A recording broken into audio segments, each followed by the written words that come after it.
Dans cette 8e vidéo sur la résistance des matériaux, je vais vous parler de la flexion.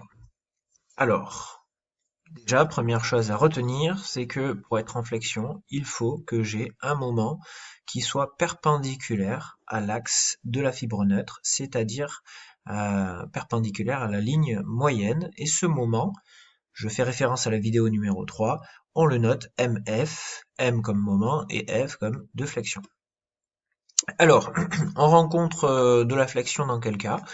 Par exemple, j'ai une étagère qui est posée sur deux appuis, les deux taquets aux extrémités, je mets plein de livres dessus, et j'observe au bout d'un moment que mon étagère, elle a fait ça. Pourquoi? Parce que on a créé ce fameux moment de torsion qui a eu tendance à tordre mon étagère autour d'un axe qui est perpendiculaire à la fibre neutre. Donc ici, dans ce cas-là, c'est perpendiculaire au plan d'observation. Alors, une petite remarque, c'est qu'ici on voit plein de flèches, ça correspond à un effort qui est réparti sur toute une surface. Petite remarque, c'est que de la même manière, je prends une règle, je la pose sur deux appuis, j'exerce une force pas forcément au milieu, mais dans cet exemple-là, c'est qui passe par le milieu, mais je pourrais être décentré, ce serait exactement la même chose. Et je vais observer en rose, ici sur la vidéo, la déformer, c'est-à-dire que ma règle va avoir tendance à se déformer de cette manière-là, à se tordre autour de ce même axe. Alors tout à l'heure, on était sur deux appuis dans mes exemples. Là, on est encastré à une extrémité, donc l'extrémité gauche, et on va ajouter un effort ici, c'est le petit plongeur qui se met à l'extrémité de son plongeoir, et lorsqu'il est à l'extrémité de son plongeoir, on observe le plongeoir qui est déformé de cette manière-là. Maintenant, les questions auxquelles on va tenter de répondre, c'est déjà première question, quel type de contrainte? Est-ce qu'on a une contrainte notée sigma normale ou une contrainte tangentielle? Est-ce qu'on a à l'intérieur de la matière une contrainte homogène, c'est-à-dire qu'elle est la même de partout? Alors, est-ce qu'elle est la même dans la section, mais qu'elle peut varier d'un endroit à l'autre, d'une section à l'autre?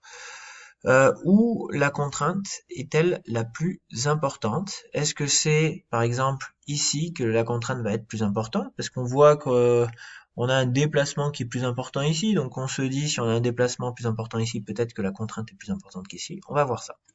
Donc pour ça, on va faire appel à la simulation numérique. Et ici, ce qui est représenté, c'est la simulation numérique d'une pièce dans la même configuration, qui est en flexion. Ici, on est encastré, on voit bien l'extrémité se déplacer. On arrête l'animation parce que ça fait un petit peu mal à la tête, on fiche tout ça. Ce qu'on observe, c'est un code couleur, comme la météo avec les températures par exemple. Rouge plus important, bleu le plus faible. Ce qu'on observe ici, c'est que à partir de cette limite-là à peu près, on passe dans des valeurs positives. En dessous, on est dans des valeurs négatives. Donc si j'ai une contrainte qui est positive, j'ai tendance à tirer de la matière, à aller suivant la droite sur le schéma. Hop, sur un schéma comme ça, j'ai tendance, si je coupe la pièce, à aller vers la droite, à étirer la pièce. Si j'ai une contrainte qui est négative, j'ai tendance à la compresser. Donc là, on se rend compte que sur une section, que je prenne ici, là ou encore plus à droite, je me rends compte que je n'ai pas la même couleur de partout à l'intérieur de la même section. Ce qui signifie que ma contrainte à l'intérieur de la section déjà n'est pas homogène. La zone du dessus est étirée, qui est représentée en rouge sur la figure du dessous. La zone de dessous, qui est représentée en sorte de hachure, est comprimée, compressée. Donc, dans la section, je n'ai pas une répartition de contraintes homogène. D'autre part, c'est une contrainte soit de traction, soit de compression. C'est en effet, j'ai tendance soit à faire gagner de la longueur dans la partie au-dessus de l'axe neutre, de la fibre neutre, c'est pour ça qu'on appelle ça une fibre neutre, et en dessous, j'ai tendance à le rapetisser, à perdre de la longueur. Donc ma contrainte, c'est bien une contrainte notée sigma, une contrainte normale qui va soit étirer, soit compresser. Donc c'est ce qu'on avait en traction-compression, on notait ça sigma. Le moment, est-ce qu'il est le même quel que soit le point considéré ici, en me baladant le long de la fibre neutre? Non, parce que un moment, ça se calcule avec la formule du bras de levier. Force, CF, fois bras de levier. si je suis placé en ce point-là, mon bras de levier, je vais le noter X. Donc je me rends compte que lorsque j'approche ma section ici, qui est représentée avec ce trait vertical, la section étudiée, lorsque je l'approche de la force F, le X diminue, donc la valeur du moment diminue, jusqu'à devenir nul lorsque je suis en extrémité ici. Pour rappel, c'est la zone qui se déplace le plus, mais c'est pas la zone où j'aurai le plus de sollicitations. Ici, j'aurai une sollicitation nulle. Par contre, plus je me déplace vers la gauche, plus la valeur de X augmente, jusqu'à devenir maximum ici.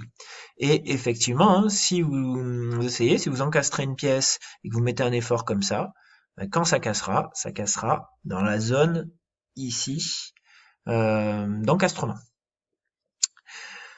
En conclusion, la contrainte n'est pas homogène le long de la fibre neutre. Déjà, dans la section, elle n'est pas homogène, mais lorsque je me balade le long de la fibre neutre, par exemple, je regarde la contrainte à l'extrémité supérieure de la pièce, la contrainte ici est nulle, et elle augmente au fur et à mesure jusqu'à devenir maximale ici. Donc en conclusion, ce qu'il faut retenir, ce que vous devez absolument noter, c'est que la contrainte, c'est sigma, dans ce cas-là, elle est hétérogène, elle est maximale sur les bords supérieurs, ce sera de la compression, dans cet exemple, sur le bord inférieur de la traction. Donc, ma contrainte est maximale sur les bords, et en plus, elle va être encore plus de tout ça maximale, vraiment, globalement, là où j'ai le moment maximum. Donc, dans l'exemple précédent, c'était au niveau de l'encastrement. Maintenant, je vais regarder ma surface et j'ai comme dans le cas de la torsion, je vais avoir un moment qui va dépendre de la distance au centre de gravité de la section, donc à la fibre neutre, à la distance à la fibre neutre. Au niveau de la fibre neutre, j'ai une contrainte nulle et plus je m'approche des bords, plus elle devient grande jusqu'à devenir maximale au niveau des bords. Alors si j'ai une section qui n'est pas comme ça, qui n'est pas rectangulaire, mais qui est par exemple ici en forme de T, si j'ai une section comme ça, mon centre de gravité, donc l'endroit où se situe la fibre neutre, ne sera pas à mi-hauteur, mais il sera un peu plus décalé vers le bas parce que j'ai un peu plus de matière dans cette zone-là que ce que j'ai dans la zone qui est ici. C'est plus fin là. Donc c'est pas toujours à mi-hauteur. Alors, vous encombrez pas l'esprit avec ça non plus. Ce qu'il faut retenir de tout ça, le plus important, donc c'est pour ça que j'ai mis un cœur, à noter, c'est que la contrainte, sigma, c'est exactement la même formule pour la calculer que dans le cas de la torsion. C'est le moment multiplié par la distance sur le moment quadratique. Les unités, c'est exactement les mêmes, sauf que la contrainte, cette fois-ci, c'est pas du taux, c'est du sigma, contrainte normale. Le moment, il s'appelle MF dans le cas de la flexion. La distance, alors dans cette figure, je vais regarder, j'ai un moment autour de Z, donc je vais regarder ici la distance suivant Y. Si j'avais eu l'inverse, un moment autour de Y, j'aurais regardé la distance suivant Z. D'accord?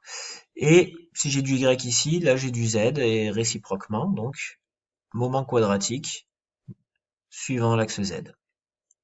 Une petite remarque, ce que je vous montre ici, ce sont des exemples de formules qui permettent de calculer ces fameux moments quadratiques. Vous pouvez voir qu'on a des formules qui existent. Ça, ce n'est pas absolument à apprendre par cœur. Il faut juste comprendre qu'on a une formule qui vous sera donnée si vous avez à calculer le moment quadratique. Et là, par exemple, dans le cas où j'ai une section rectangulaire, c'est B fois H au cube sur 12. En fonction que je mets ma section comme ça ou tournée de 90 degrés, si je la tourne de 90 degrés, c'est cette longueur-là qui va pas être au cube, mais qui va être à la puissance 1, et cette longueur-là qui va être au cube.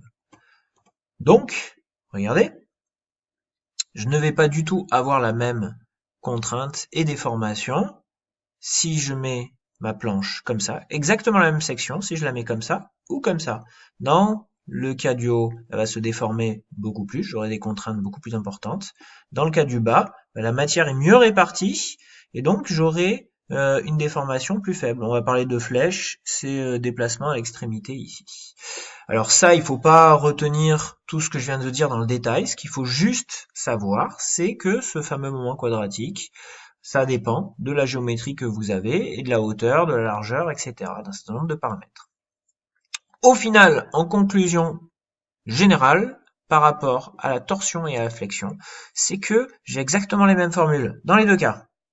D'accord? Souvenez-vous, dans le cas du cisaillement et de la traction, on avait exactement la même formule, donc on n'avait qu'une formule à apprendre. Après, c'était les termes qui variaient. Ici, c'est la même chose. Dans le cas d'une torsion, la contrainte, elle se note tau, contrainte tangentielle. Dans le cas d'une flexion, elle se note sigma. Le moment, MT torsion, MF flexion. Le moment quadratique en bas, qui est donné par une formule, ou dont on donne la valeur, et ρ, ou y, la distance à la fibre neutre. C'est exactement la même chose. Ce qu'il faut retenir aussi, c'est que dans les deux cas, j'ai une contrainte qui est homogène. Ainsi s'achève le cours sur la résistance des matériaux. Donc cette vidéo-là clôture l'ensemble des vidéos que vous avez eues précédemment.